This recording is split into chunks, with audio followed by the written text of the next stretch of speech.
সঙ্গে কে আছে? আমি একাই। ও, হিন্দু না মুসলমান? মুসলিম। ও, আপনার আশেপাশে কি করে ডিস্টার্ব করে কে কে এই বাসায়? কেউ ডিস্টার্ব করে না। কেউ ডিস্টার্ব করে না? আপনি গাইড করেন? হুম। ও, আপনি এখন চলে যাবেন না থাকবেন? আমি থাকবো। আপনাকে কি করবো আমি জানেন?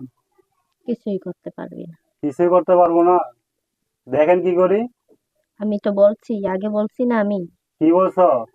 আমি ওর কোনো ডিস্টার্ব করব না, তোমার কোনো ওর ক্ষতি করব না, আমি ওর সাথেই থাকবো যত যাই হোক। তো তোমাকে তো যাইতেই হবে ভাইয়া, কিছু করার না, যাইতে হবে আমি এখান তো থেকে। কিছু করি না, আমি কিছু করি? তুমি কিছু না করলে তোমাকে এখানে থাকতে পারবে না তো তুমি। তোমাকে যাইতে হবে। আমি থাকবো। আমার বিপদে থাকবো। ওনার বিপদের জন্য আল্লাহ আছে, তুমি না। আল্লাহ আমার পাঠাইছে। আল্লাহ তোরে পাঠাইছে। জীবনে প্রথম শুনলাম যে আল্লাহ কারো জিন্দে পাঠায় মানুষের হেফাজতের জন্য। মানুষের হেফাজতের জন্য আল্লাহ যথেষ্ট।